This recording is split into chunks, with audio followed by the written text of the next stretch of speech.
I'm Pat Sneezik, co-founder of Sun Street Mortgage. Being in mortgage banking for over 30 years here in Tucson, I have helped thousands of clients achieve their dream of homeownership. If you are purchasing or refinancing or even building a home, I want an opportunity to help you. Please call me at 547-4140. Take the street that leads you home. Sun Street Mortgage. LO NMLS number 147880. AZBK number 0907366. NMLS number 145171. Sun Street Mortgage LLC is an equal housing lender. You're listening to Wake Up Tucson. This podcast is a Bustos Media production on The Voice. Be sure to subscribe wherever you listen to your favorite podcasts.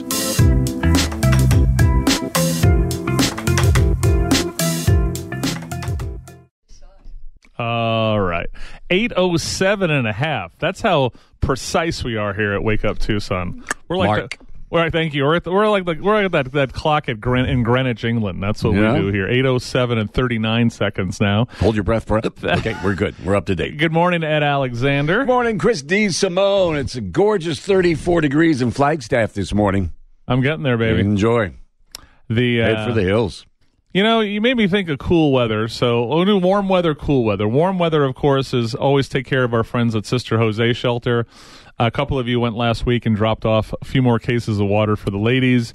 Please keep doing that. It's still a little toasty out there, so Gene and the crew out there need as many 12 to 20-ounce bottles of water to give to the ladies at the Sister Jose Shelter.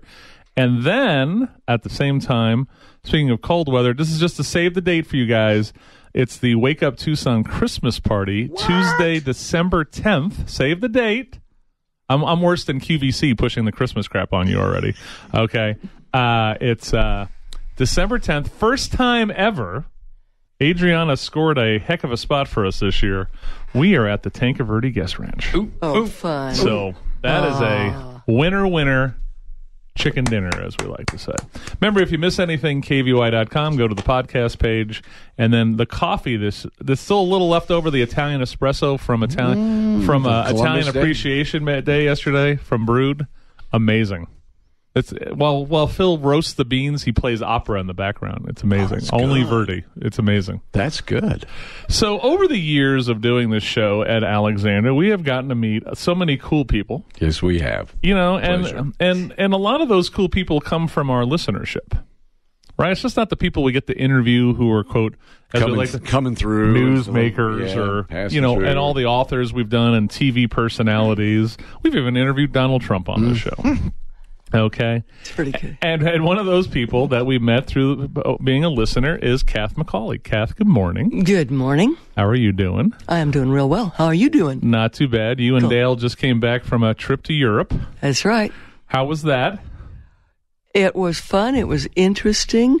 Among the things I really noticed in Paris, frilly underwear everywhere and no men's shops and people who walked twice as fast as we could. And they were beautiful people. And Hold on, you got me on frilly underwear. Was that for guys or gals? That was for women. Okay. I didn't see it for men, but I bet it was there. Okay. I bet it was there. There was so much. There had to be men's underwear too. Thank you very much. And then we went to Croatia, where people were heavy, walked slow. On the beach, they were very heavy and very, very skimpily dressed, and very, very heavy. And they ate well. And it was a completely different pace. How were the people in Croatia?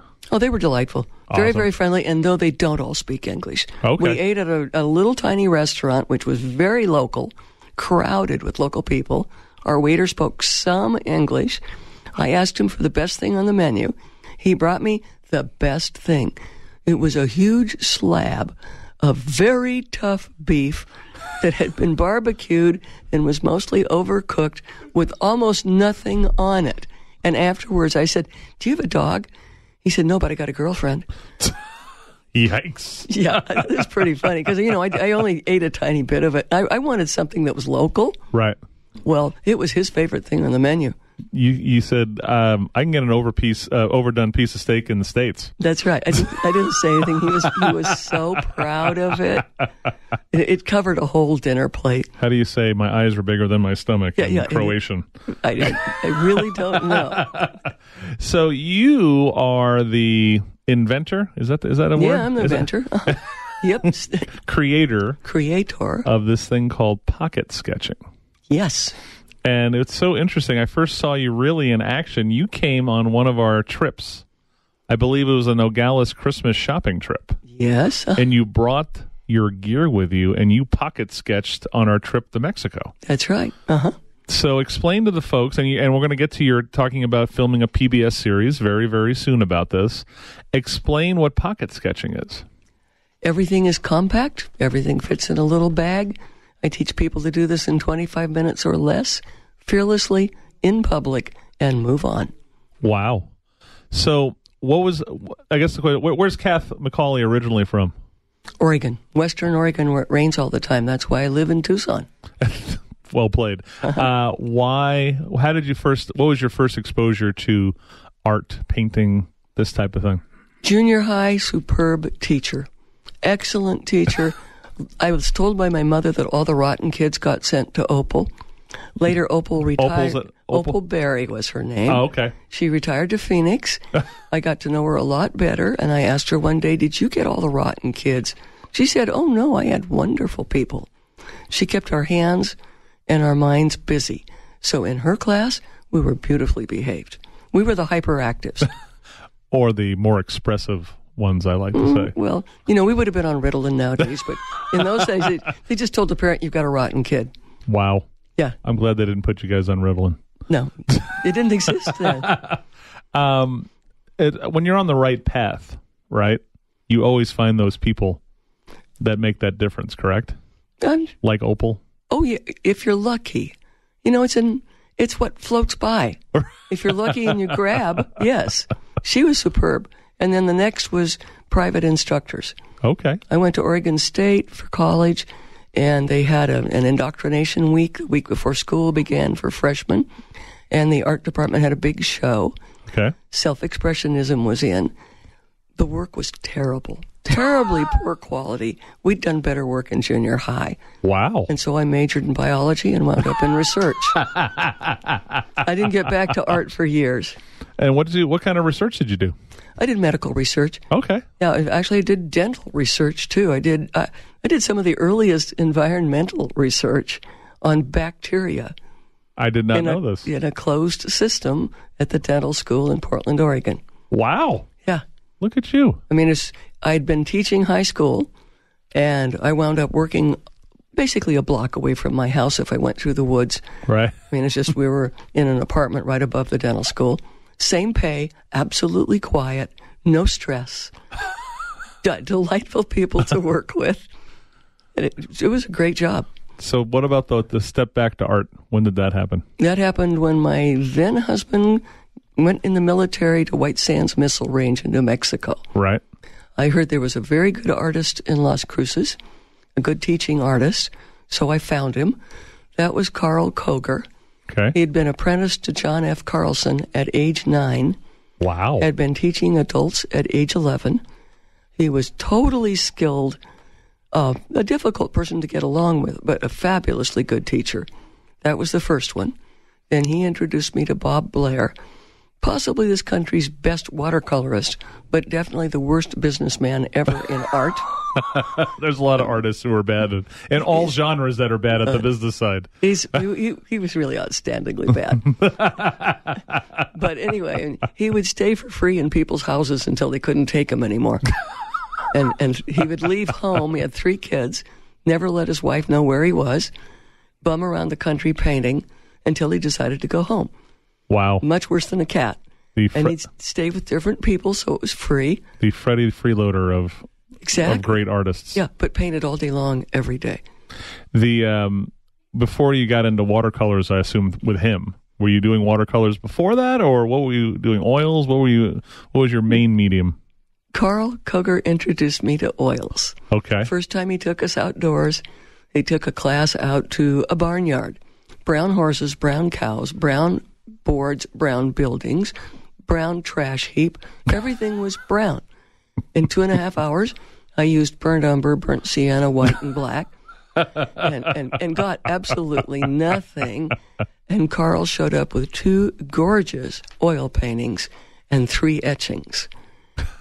off the side of this, to give you an idea of how imaginative he was, there was a McDonald's in the distance. There was a field between us and the McDonald's, Right. mountains beyond it, and the trash heap. He had a gorgeous painting of that field with little poplars in it. They were Right. there. The McDonald's was gone.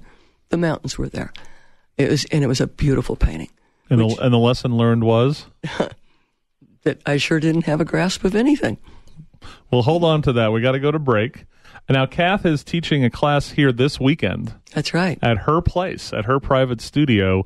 You should be following along, first of all, at pocketsketching.com. How many days is the class? 3 days. Okay. It's 9:30 to 4 each day. Okay. And at the 2 days indoors in the studio, 1 day outdoors, where people find out that they can indeed do this in public and not be disturbed and have a wonderful time. All right. Go to pocketsketching.com, hit Workshops 2019, and you can make your reservation. She's centrally located. You don't have to go too far in Tucson. What's your major intersection you're near? Grant and Craycroft. Well, I can't get more central than that, you for can't God's get sake. more central. So Grant and Craycroft, a 3-day, 9:30 to 4 each day pocket sketching workshop with Kath herself in her studio. That's right. This is where I get to experiment with new things and see how people like them. All right, so check out pocketsketching.com right now. Let's go to break, Ed Alexander. If you have a question for Kath, 790-2040 or wakeuptucsoncomments@gmail.com. Ed Alexander, Christy Simone, Kath Macaulay. Wake Up Tucson, you're on The Voice. Ed Alexander. Going for the ooh, but I'll be later. Golden Mike Award winner. Boom, boom. The man we know as Mayor Alexander.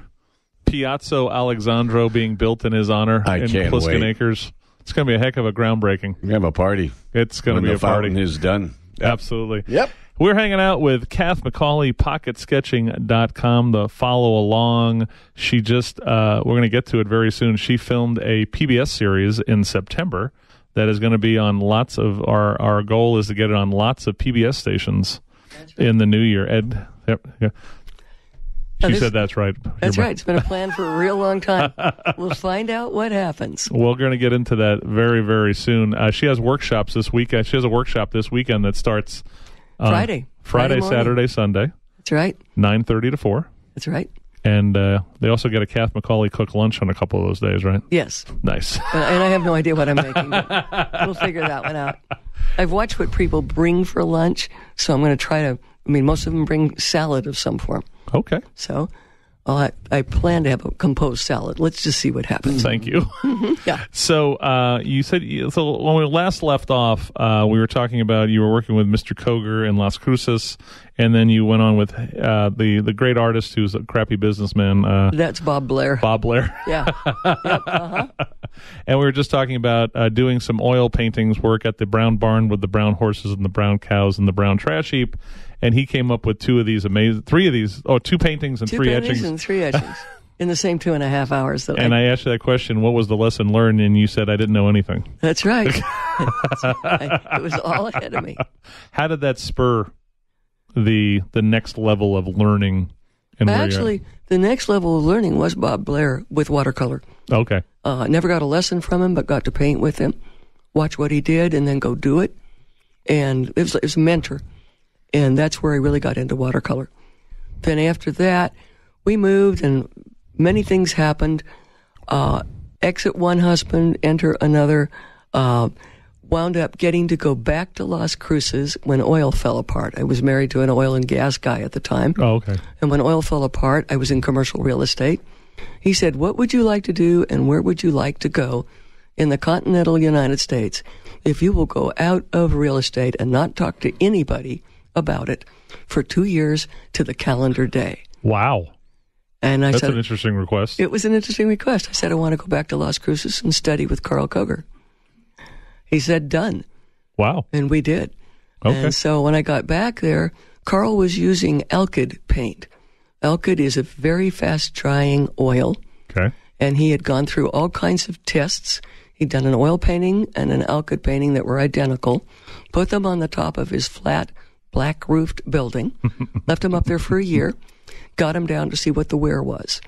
The Alkyd painting was in good shape. The oil painting had a lot of damage from hail, snow, extreme high temperatures, rain, the whole thing. Wow. And he's better than the Goodyear tire guys. It was interesting because at that point he had switched totally to alkyd, and so I found out that if you cut it with paint thinner and not turpentine, it handles exactly like watercolor. Interesting. And so it was very easy to pick up oil painting that time. Okay. It competes as an oil. It is an oil, but it's very quick. Like when on a major trip, I could do paintings in the morning, put them on the dashboard of the van, and the next morning stack them. It's interesting that we're talking about the practicality of it, right? Yeah. Because I'm thinking like you like one over the other because you just like the way it feels or looks better, which I assume is part of why you would lean towards that instead of straight oils, right? But there's the practicality that it dries quicker. I didn't even think about that. I can do a big painting in one day, right? Deliver it framed the next day in this climate.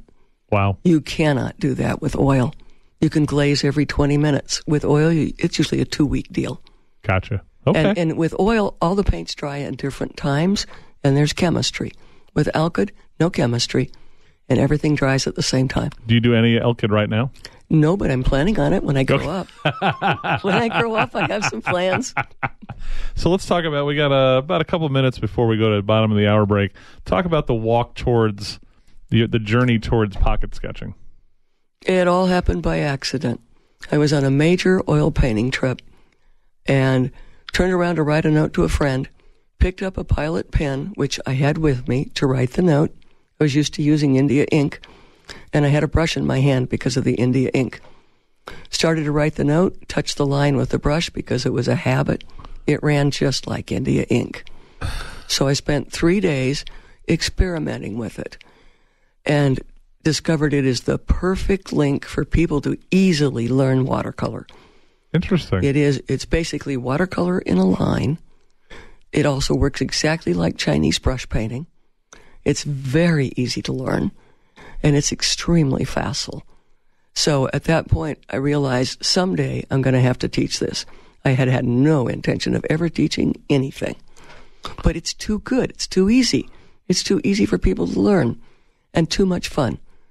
So we're saying in the end, right, that the pocket sketching, because I think what happens is I have gotten caught up in the fact that it's the idea that you can paint anywhere. Yeah. Right? Huh. But there's still the idea that there's the way that you're actually painting in the pocket sketching way that's different than anything else. It's watercolor done right away. Okay. And I get a lot of people who've been taught watercolor with horrible rules. It was dreadful. They have really bad tapes in their heads. And one of them was at Canyon Ranch, and she'd gone to 6 workshops nationally, paid for them, right. Flown there, got a room, got a car, meals. Lasted only 2 or 3 days each time. Right. And she came with a friend and said, "You can't teach me anything." At the end, she said, "I can do this. You just changed my life." Wow. Now that was 2 hours. All right. When we come back, we're going to find out. You're going to find out more about. We're going to get. Kath is teaching She teaches all over the country. Yes. And she's one of those Tucson treasures that you don't know enough. This is why we do things like this, so you know that there's people who are your neighbors who are out there doing great work in all parts of the world. So we'll learn more about that. Remember, she has some spots in her pocket sketching workshop coming up this Friday, Saturday, Sunday. Go to pocketsketching.com, go to workshops, and go to 2019 workshops, and then look at next year's 2020 is also up there. So wake up, Tucson. You're on 1030 The Voice. Chris and Kath. More tambourine. At Alexander, we call him dinner and a show back there. Look at June. This is on my CDO game day list when I do a PA announcing for CDO girls soccer. Mm-hmm. This usually ends up usually halftime. We'll play a little Martha Reeves and make it happen. Breathe a little bit. Absolutely. Okay. Absolutely. Hey, we're hanging out with Kath Macaulay. She is the creator, inventor of, and chief apostle of You got it. of pocket sketching in the country. And again, she has a great workshop for you that you can hop into. And if you can't make it this weekend, she has a few more before the end of the year. That's right. I think you're also at Tohono Chul one time before the end of the year also. I think that's in early December. And go to pocketsketching.com and hit the workshops page. So we were just talking about there's a technique here, but there's also the idea that you have invented the gear package here that you can go anywhere and paint. That's right. No easel needed. No big junk. I used to haul all my watercolors and all my oils on family vacations. Uh-oh. And I'd get it out once.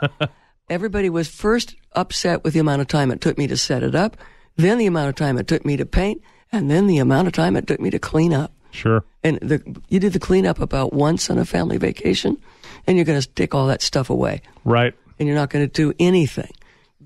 Everything's in a tiny little fanny pack, which is also a purse. And so you can shop out of the same bag that you're painting out of. Sure. And you don't have to paint. You just take it along. And if you feel inspired, you can go ahead and sketch or paint. And then right afterwards, you can go shopping.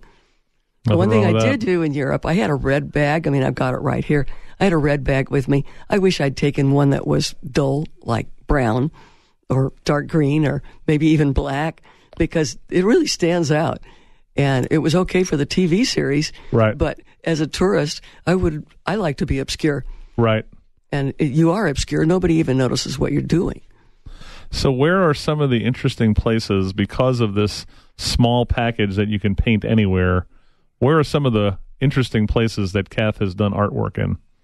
Or the more interesting places that Kath has? Chautauqua, New York was delightful. Okay. Any place outdoors. And one of my favorites I did when I was, I'm not running now, but I was running with my dogs on the east side of Tucson, and just a gorgeous scene of some eucalyptus trees.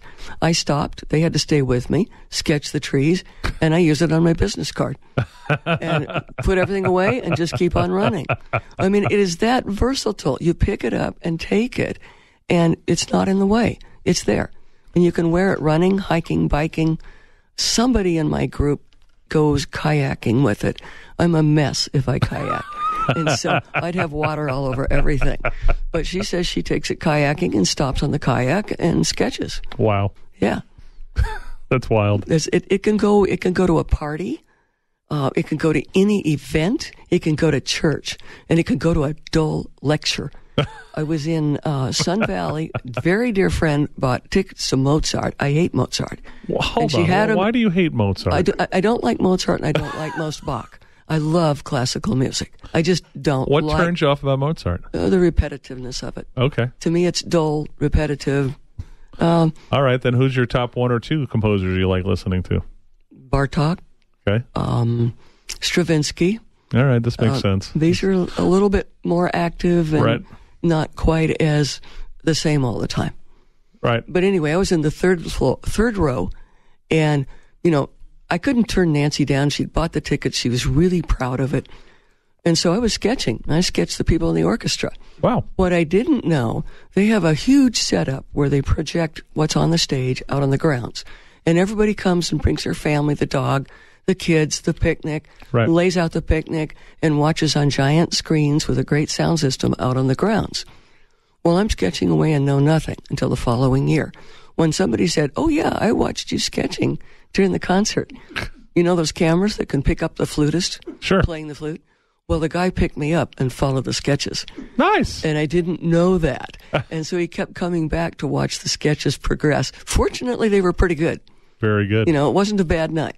If I remember when you came with us to Nogales, one of the paintings I remember you did was Tia Gloria sitting in La Rocca. Yes. She is so dynamic. I'm glad she's younger than I am, because I just don't have all of that energy. I'm amazed. We were sitting as part of our tour of Nogales. We actually have a Christmas lunch at La Rocca. And Tia Gloria was sitting at her table doing her thing, and you were just a little bit kind of on the other side of there. Yeah. Doing it up. I picked up Tia Gloria. And you can pick up anything you can see. And it only takes minutes. What's the attitude that people need to come in when they're going to sit down? Like if they come to the workshop this weekend, what's the attitude that fits perfectly with what's going on here? Just an open mind. Come have fun. Find out. Just experiment. Why not? Give it a go. Try it. maybe it won't work. It usually does. I think I've had 5 failures in, I started teaching about 11 years ago. Okay. And I've had 5 failures, one of whom is Nancy, my friend in Sun Valley. She never pays attention, but she has a wonderful time, and she makes the class a whole lot more fun by being there. And she's taken it 4 times. So is it the idea when in being those 5 failures in the end, they gave up in the end though, right? They each, Nancy wouldn't pay attention. The other 4 had something major going on in their lives. Gotcha. Which had basically their total attention. Gotcha. Like, let's say a husband had just died Gotcha. 2 weeks ago, and they'd been the caretaker. Right. And they were doing something to try to come back out in the world. Right. Well, that's tough. And so it's very hard to concentrate. And probably at least one of those people has taken the class again and done well. But at that time, they just couldn't. Let's talk about places that you have taught across the country. Give us a little cross section of the different places you've taught at. Dillman's in Upper Wisconsin, which is a go-to endpoint resort. Wonderful hospitality. They own the lake they're on. Nice.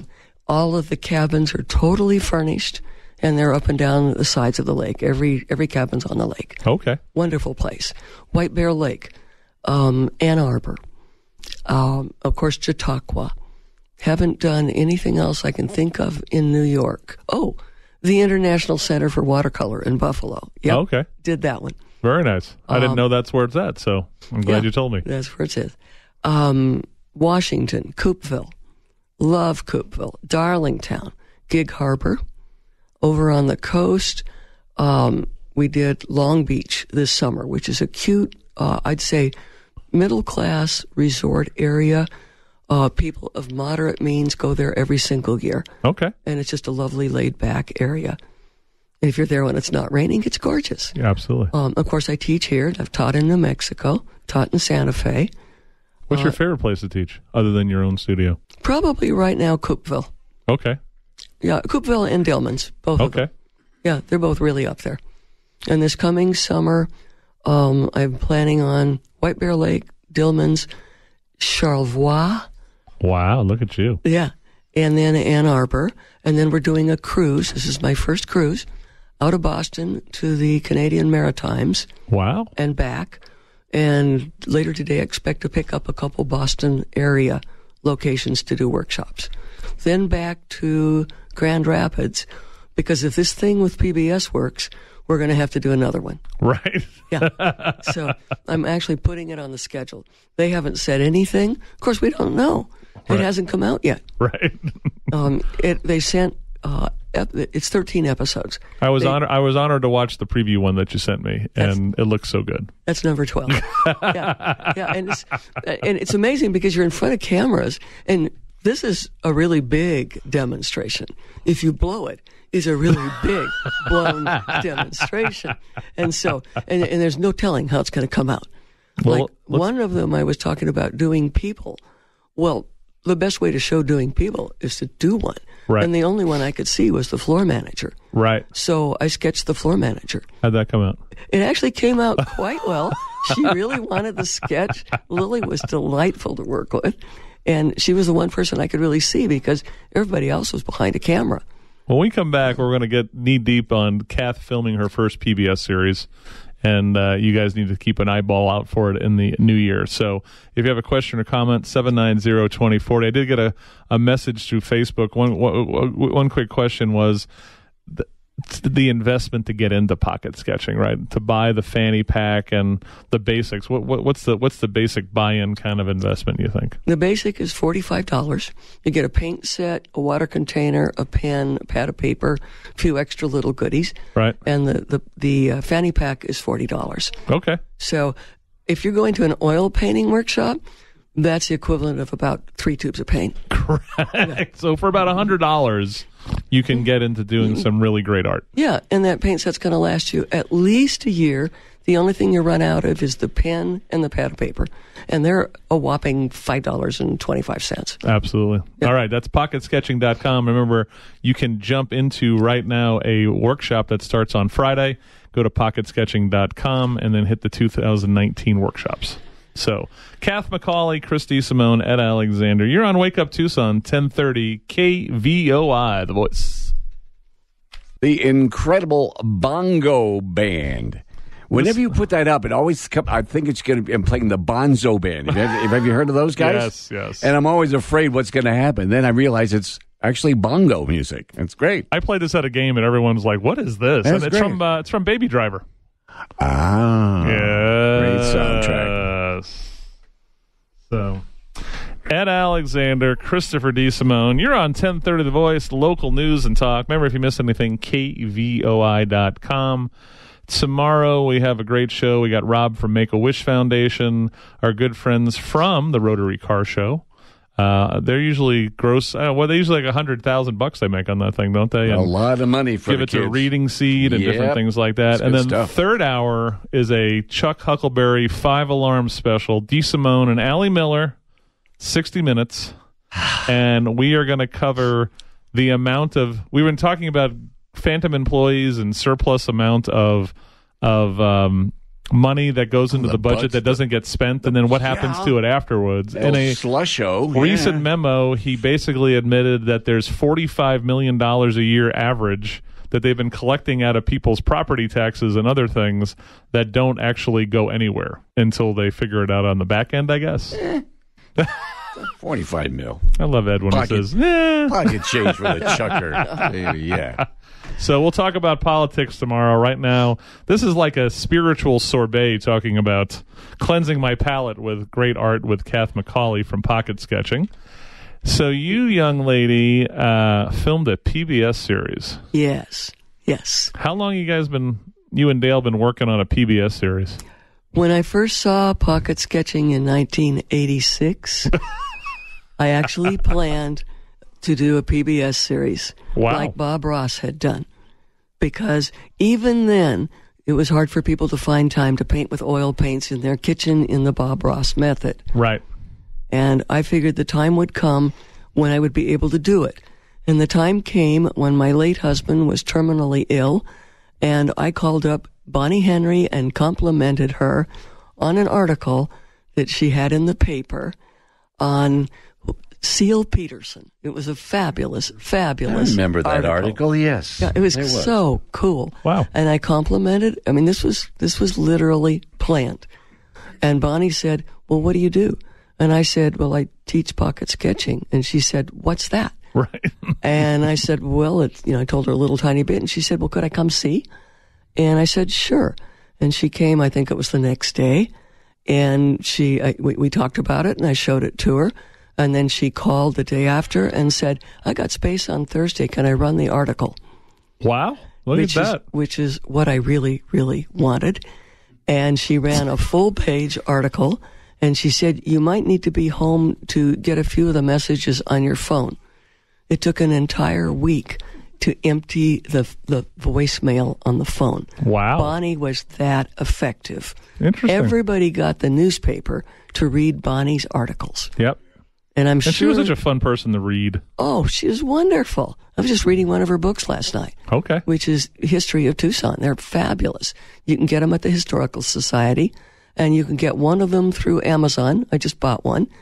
And the other one came from somebody in Tucson. I ordered both of them. The History of Tucson one is probably something I should get my paws on. There are two of them, and they are just wonderful. And that's something I got into the Historical Society for, those? Yep. Okay. Yep. Very cool. Yeah. But anyway, that started the whole thing. Kind of put you on the map a little bit. It put me, I started teaching workshops. One of the huge advantages was I was a 24-hour caretaker, and I got to be around people that were upbeat, having a wonderful time in their life, and learning something as an alternative, and hire somebody during those hours to take care of my then husband. Right. It was just an incredible balance. And that started the whole thing. So you get this opportunity to film a PBS series. That happened because of an article in Lifestyle, Tucson Lifestyle. Jan Palm picked up that article. She actually laminated it, and she gave it to me this summer. She was from Grand Rapids. She picked up that article and called and asked if she could come into a workshop missing the first day, which I don't usually do. Right. She convinced me she was good enough already to do that, so Right. she was there. Well, that began a friendship. She had to stay with, both of us stay at their house in Grand Rapids. I was teaching in Ann Arbor, and introduced me to the guy who's the production person for WGVU. And that's when we started to talk about doing a PBS. It was 2 years ago. Wow. I kept in touch with him. And when I looked at the numbers, what they were going to charge for the whole series, because we produced this, Right. we decided to go ahead with it. So then we went over there and we produced it. Talk about preparing, the prep that goes in before. There's a lot of prep before getting in front of that camera, because every minute in front of the camera is precious, so you can't waste it. Like a lot of people, they expected an artist to be a bit of a flake and not be prepared. I not only scripted out all 13 segments, but also put in the camera angles. I reviewed Bob Ross.